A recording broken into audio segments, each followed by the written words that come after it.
गौतम बुद्ध का जीवन हर किसी के लिए प्रेरणादायी है। गौतम बुद्ध बौद्ध धर्म के प्रवर्तक थे। इनका जन्म 483 ईस्वी पूर्व तथा महापरिनिर्वाण 563 ईस्वी पूर्व में था। बचपन में उनको राजकुमार सिद्धार्थ के नाम से जाना जाता था। बौद्ध ग्रंथों के अनुसार गौतम बुद्ध के जन्म से 12 वर्ष पूर्व ही एक ऋषि ने भविष्यवाणी की थी कि यह बच्चा या तो एक सार्वभौमिक सम्राट या महान ऋषि बनेगा। 35 वर्ष की आयु में उन्हें ज्ञान की प्राप्ति हुई थी। वह संसार का मोह त्याग कर तपस्वी बन गए थे और परम ज्ञान की खोज में चले गए थे। आइए आज हम आपको सिद्धार्थ के महात्मा बुद्ध बनने तक के सफर के बारे में बताते हैं। जन्मकाल बुद्ध का गोत्र गौतम था। बुद्ध का वास्तविक नाम सिद्धार्थ गौतम था। उनका जन्म शाक्य गणराज्य की राजधानी कपिलवस्तु के निकट लुम्बिनी में हुआ था। बुद्ध के जन्म के 7 दिन के भीतर ही उनकी माता का देहांत हो गया था। उनका पालन पोषण उनकी मौसी गौतमी ने किया था। शिशु का नाम सिद्धार्थ रखा गया था।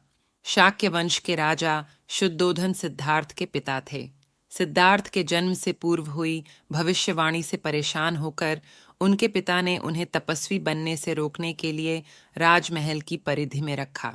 गौतम राजसी विलासिता में पले बढ़े, बाहरी दुनिया से आक्रांत, नृत्य करने वाली लड़कियों द्वारा मनोरंजन, ब्राह्मणों द्वारा निर्देशन और तीरंदाजी, तलवारबाजी, कुश्ती, तैराकी और दौड़ में प्रशिक्षित किए गए थे। कम उम्र में ही उनका विवाह राजकुमारी यशोधरा से करा दिया गया। दोनों का एक पुत्र भी हुआ जिसका नाम राहुल था। सिद्धार्थ बचपन से ही अत्यंत करुण हृदय वाले थे। वह किसी का भी दुख नहीं देख सकते थे।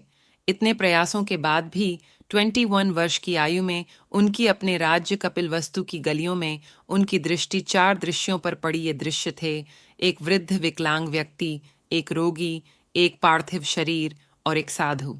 इन 4 दृश्यों को देखकर सिद्धार्थ समझ गए थे कि सबका जन्म होता है, सबको बुढ़ापा आता है, सबको बीमारी होती है और एक दिन सब मृत्यु को प्राप्त होते हैं। इससे व्यथित होकर उन्होंने अपना धनवान जीवन, अपनी पत्नी पुत्र एवं राजपाट का त्याग करते हुए साधु का जीवन अपना लिया और जन्म, बुढ़ापा, दर्द, बीमारी और मृत्यु से जुड़े सवालों की खोज में निकल गए। ज्ञान की प्राप्ति सिद्धार्थ ने अपने प्रश्नों के उत्तर ढूंढने शुरू किए। समुचित ध्यान लगा पाने के बाद भी उन्हें इन प्रश्नों के उत्तर नहीं मिले। फिर उन्होंने तपस्या भी की, लेकिन अपने प्रश्नों के उत्तर नहीं मिले। इसके बाद कुछ और साथियों के साथ अधिक कठोर तपस्या प्रारंभ की। ऐसे करते हुए 6 वर्ष व्यतीत हो गए। भूख से व्याकुल मृत्यु के निकट पहुंचकर बिना प्रश्नों के उत्तर पाए वह कुछ और करने के बारे में विचार करने लगे थे। एक गांव में भोजन की तलाश में निकल गए, फिर वहां थोड़ा सा भोजन ग्रहण किया। इसके बाद वह कठोर तपस्या छोड़कर एक पीपल के पेड़, जो अब बोधिवृक्ष के नाम से जाना जाता है, के नीचे प्रतिज्ञा करके बैठ गए कि वह सत्य जाने बिना उठेंगे नहीं। वह सारी रात बैठे रहे और माना जाता है यही वह क्षण था जब सुबह के समय उन्हें पूर्ण ज्ञान की प्राप्ति हुई थी। उनकी अविजया नष्ट हो गई और उन्हें निर्वण यानी बोधि प्राप्त हुई और वे 35 वर्ष की आयु में बुद्ध बन गए। बुद्ध को शाक्य मुनि के रूप में भी जाना जाता है। 7 हफ्तों तक उन्होंने मुक्ति की स्वतंत्रता और शांति का आनंद लिया। प्रारंभ में तो वह अपने बोधि के बारे में दूसरों को ज्ञान नहीं देना चाहते थे। बुद्ध का मानना था कि अधिकांश लोगों को समझाना बहुत मुश्किल होगा। मान्यता है कि बुद्ध को स्वयं ब्रह्मा जी ने अपने ज्ञान को लोगों तक पहुंचने का आग्रह किया था, फिर वह इस पर सहमत हो गए।